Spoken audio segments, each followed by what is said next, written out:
Well, he is one of the stars of the new A&E show Breakout Kings.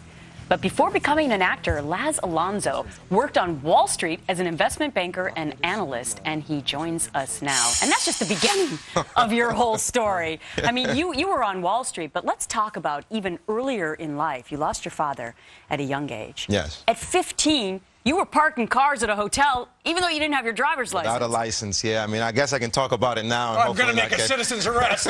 And not get the hotel in trouble. That's what I'm worried about. But yeah, you know, it was my chance to help out my family. You know, it's an immigrant family that came to the United States from Cuba. And, you know, it was, you got to work. That's, that was the motto in our family. And you also, the other thing is you have a true feeling of what it's like to grow up in a family with a single parent, single mom. Absolutely. And that's something that means a lot to you. What's the reality of being a young kid but having to act like a man at that age? Well, I'll tell you, you know, one thing is that, you know, when you take these standardized tests like the SATs and everything, one thing they don't take into account is kids that got to work full time, you know, and study. Sure. You know, so it definitely is a lot harder for a kid in a single parent home to be as competitive as everybody else. But I think it also drives you too. You know, you got to grow up early and bring home the bacon. And that's what we did. But did you giggle on your driver's test when they say parallel park? You go, are you kidding me? Oh, man, one hand, bro. One hand. Oh my 30 miles an hour. Exactly. I needed you as my teacher. I've only done it once in my life. Is that right? Anyway, yeah, that's an admission we won't go further with.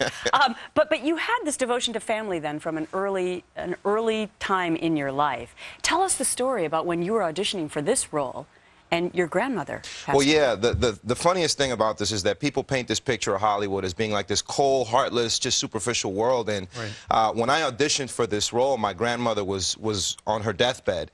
And I was going back and forth to Los Angeles to D.C., where my family still is, you know, and they have this series of auditions where you go studio, network, and everybody has to sign off. And I couldn't make it to the network test. I was by her side. She needed my strength.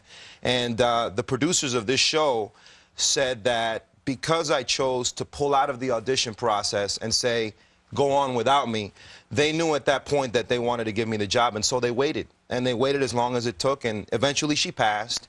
And I came back to Los Angeles, and I finished the audition process. But they said that those were the qualities that they wanted in Charlie Duchamp, my character on Breakout Kings. Wow. Well, let's talk a little bit about Breakout Kings. It's a great idea. Right. Because when you need to track down the bad guys, maybe you should use some bad guys. That's right. That's right, yeah. Should I keep talking? Yeah, and Sorry. you play a guy on the right side of the law. I'm on the right side of the law. He's actually the only guy on the force with a badge. And, you know, we're just using the DNA and the psyche of a criminal to catch other criminals on the run. Let me say you're on the hot side of the law. Yeah, He's on the hot side of the law, too. Let's hear you.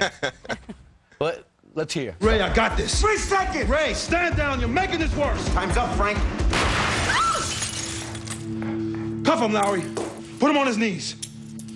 I told you not to fire. He was choking the girl out. Besides, I didn't hurt him. You hurt Frank?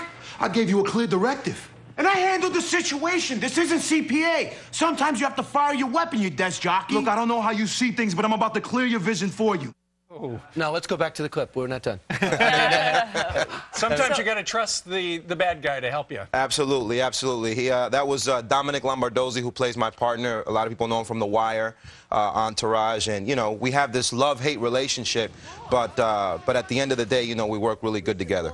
Now, some people think that the bad guys in our society are Wall Street as of late. Right. And what we topped off your segment with was that you actually worked on Wall Street for a couple of years. That was part of my master plan to become an actor eventually. I thought, you know, coming to New York, I'll become a millionaire really fast. Okay, good. And then I'll use that to finance my acting career, which obviously didn't work that way. But how was it for you? You said in working on Wall Street, you felt empty.